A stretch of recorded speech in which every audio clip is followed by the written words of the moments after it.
जायते शूद्रः संस्काराद् द्विजोच्यते वेदपाठात् भवेद् विप्रः ब्रह्म जानाति ब्राह्मणः ब्रह्म जानाति ब्राह्मणः।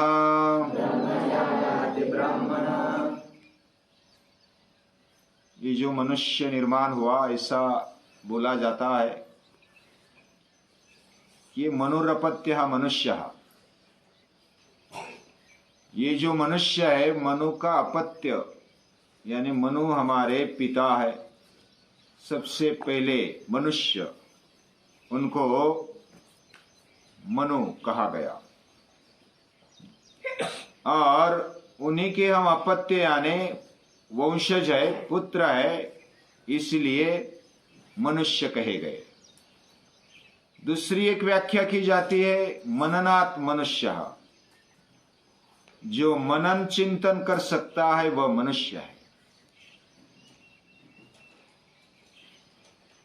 तो हमारा जीवन ये मनुष्य योनि है और मनुष्य बनना, किरकेगार्ड कहते हैं, to be a human is not a fact, it is a task. मनुष्य बनना ये कोई घटना हो गई और मनुष्य बन गए, ऐसी घटना हो गई और मनुष्य बन गए, ऐसा नहीं है। इट इज ए टास्क, ये तो आह्वान है। मूलतः हम प्राणी हैं, प्राणी यानी एनिमल,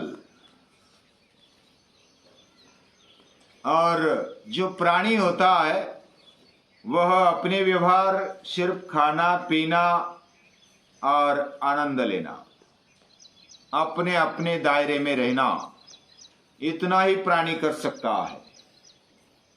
हजारों साल से ज्यादा हो गए होंगे, लेकिन हजारों साल से जैसे पंछी रह रहे हैं, आकाश में उड़ रहे हैं, वैसे आज भी उड़ रहे हैं, उसमें कोई बदलाव नहीं है। और हजारों साल बाद वैसे ही उड़ेंगे, उसमें कोई बदलाव नहीं होगा। जैसे गरुड़ भरारी लेता है, लेता होगा पहले, आज भी लेता है और आने वाले सालों में भी वैसा ही लेगा।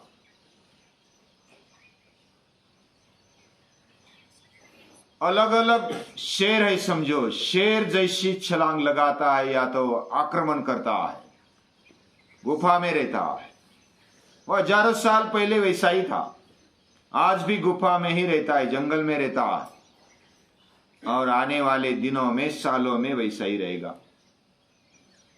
कौन सा भी पशु प्राणी या तो वनस्पति, सूर्य ले लो, चांद ले लो, समंदर ले लो, जैसा हजारों साल पहले था वैसा ही आज भी है और आने वाले सालों में भी वैसा ही होगा। उसकी लहरें उठेंगी, तूफान में हिलेगा, वैसा ही चला रहा है। लेकिन मनुष्य एक ऐसा प्राणी है, वह मेहनत करे तो, नर करनी करे तो नर का नारायण बन जाए, इतनी हिम्मत उसमें होती है। ये उसकी विशेषता है। हमारे जीवन में हम देव बन सकते हैं, नारायण बन सकते हैं, इतनी क्षमता हमारे अंदर है। और ये करने की क्षमता, कैन डू वृत्ति होने के कारण हमारा मन, हमारा अंतःकरण ये विशेष है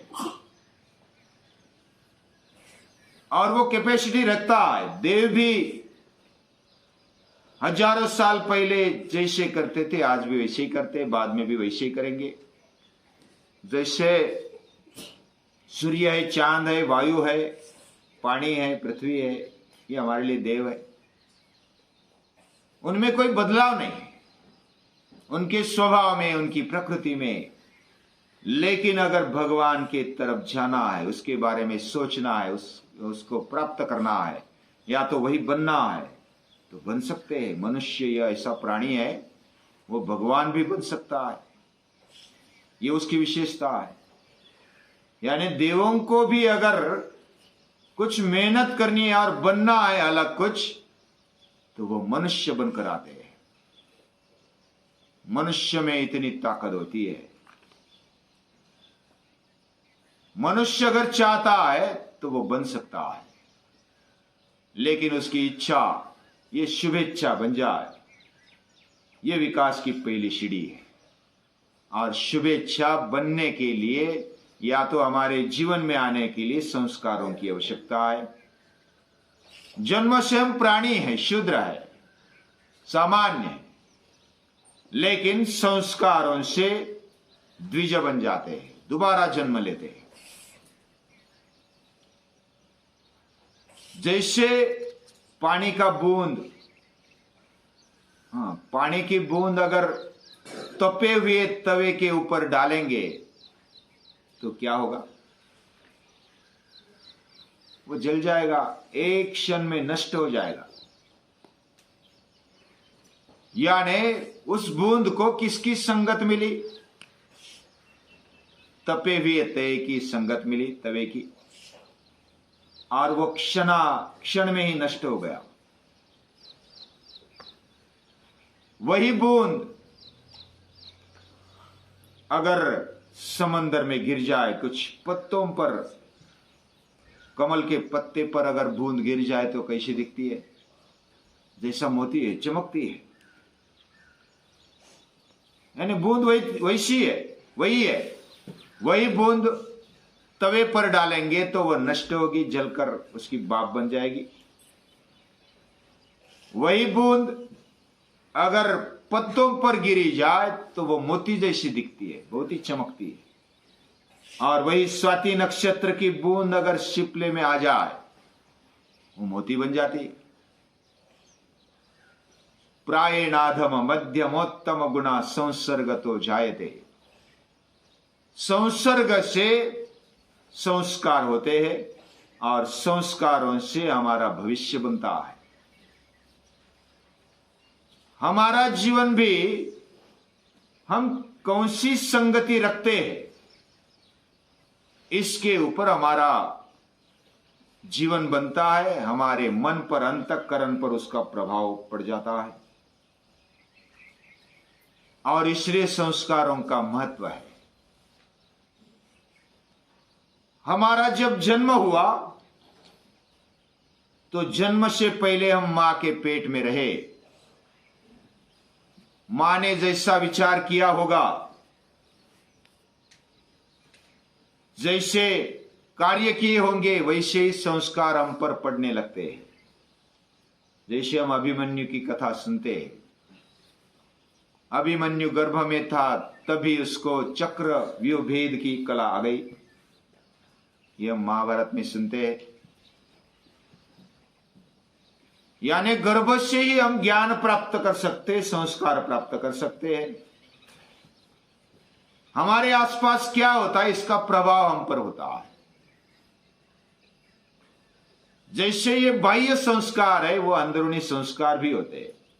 हमारे अंदर चैतन्य शक्ति बसी हुई है और वो बसी हुई शक्ति हम पर संस्कार करती है। संस्कार होते हैं कर्म से, और हमारे भारतीय संस्कृति ने 16 संस्कार पूरे जीवन में दे दिए। जो भी हम बनते हैं, हम ऊंचाई की तरफ जाते हैं, तो वहां जाने के लिए संस्कारों की आवश्यकता है। संस्कार शब्द कैसे बना है? उसमें मूल धातु है क्रू। क्रू यानी करना, और क्रू से कार्य हो गया, कार, और उसको सम्यक, ये उपसर्ग लग गया, सम का अर्थ होता है सम्यक, योग्य। योग्य कार्य से, योग्य कर्म से हमारे मन पर, हमारे जीवन पर प्रभाव होता है। ऐसा प्रभाव हमारे हाथ में होता है। बचपन में गर्भ में हमारे हाथ में नहीं होता, हमारे माँ बाप के हाथ में होता है। एक कथा हमने सुनी रामायण में कि दिलीप नाम का एक राजा था, राम के पूर्वज, और उसकी पत्नी थी सुदक्षिणा। वो कथा आपको मालूम है, एक बार मैंने कही है, फिर भी शॉर्टकट में कहता हूं। दिलीप राजा को और पत्नी को, रानी को पुत्र प्राप्ति चाहिए थी। दिलीप राजा वह शादी के पहले ही सम्राट बन गए थे। इतने वो शूरवीर थे, पराक्रमी थे, शौर्यवान शूरवीर थे। ऐसे शूरवीर दिलीप राजा अपने जीवन में पुत्र प्राप्ति चाहते हैं। मुझे पुत्र प्राप्त हो। इतना शूरवीर होने पर पुत्र नहीं होगा क्या? होगा ही, लेकिन ऐसा वैसा पुत्र उनको चाहिए नहीं था। पुत्र को अगर जन्म देना है तो संस्कारों से युक्त महान पराक्रमी, शूरवीर, बुद्धिमान और सभी को अपनाने वाला, सभी पर प्रेम करने वाला, सभी का हृदय सम्राट होना चाहिए। ऐसा पुत्र मुझे चाहिए। ऐसे दिलीप राजा और सुदक्षिणा की इच्छा हुई। वे गए वशिष्ठ ऋषि के पास, महर्षि वशिष्ठ के पास जाते हैं और वशिष्ठ ऋषि बोलते हैं, इस गाय की सेवा करो। जब पढ़ाई में तपोवन या तो गुरुकुल चलते थे, उस समय विद्यार्थी जाते थे तो गुरु उनके लिए एक काम देते थे, गायों को संभालो। और गाय को संभालते संभालते, उसको बढ़ाते बढ़ाते हमारा आरोग्य भी अच्छा रहता था, संस्कार भी होते थे और पूरी सृष्टि का ज्ञान हो जाता था। वैसे वशिष्ठ ऋषि ने, महर्षि ने दिलीप राजा और सुदक्षिणा को बोला कि इस गाय की सेवा करो। ये नंदिनी है, कामधेनु की पुत्री है, आपकी इच्छा पूर्ण हो जाएगी। और वो नंदिनी की सेवा करते बहुत दिन तक। और सेवा कैसे करते? स्थित स्थिता मच्चलित प्रयाता, यानी वो बैठ जाते तो वो बैठ जाते, उठते तो उठते हैं। वो चलने लगती है, गाय तो चलने लगते, वो जिधर जाती उसके पीछे छाये व तांबू प्रतिरन वगच्छत। जैसी छाया चलती है ना हमारे पीछे, वैसे गाय के पीछे वो चलते, उसकी सुरक्षा करते। वो पूरी कहानी आपको मालूम है, नहीं तो बाद में बताऊंगा। लेकिन कहने का मतलब है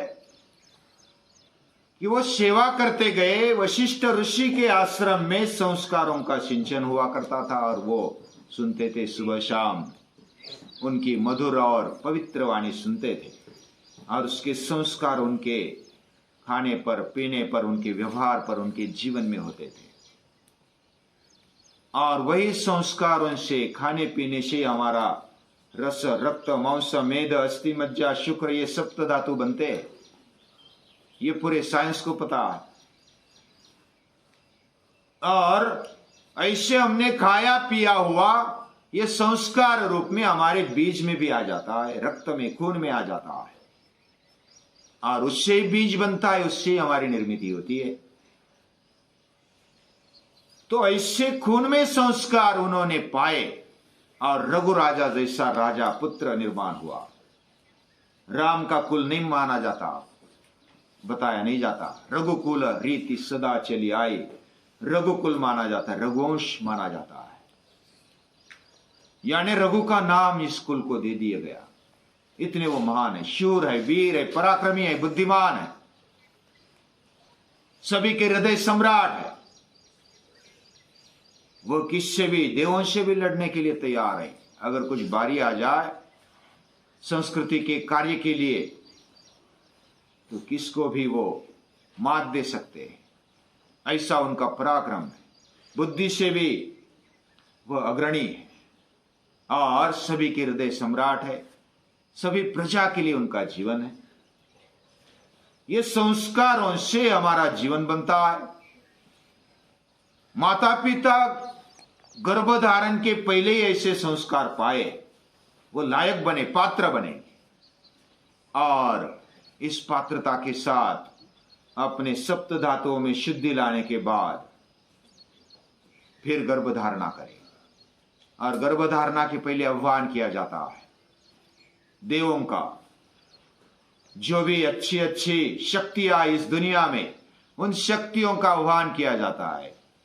हे सूर्य, हे चांद, हे पृथ्वी, हे वायु, हे इंद्र, हे सभी देवताओं, आपकी शक्ति का हम आह्वान करते हैं कि हमारे बीज में, हमारे पेट में आप गर्भ रूप में आ जाओ और एक अच्छे गर्भ को स्थान दे दो। यानी अच्छा पुत्र हमें चाहिए।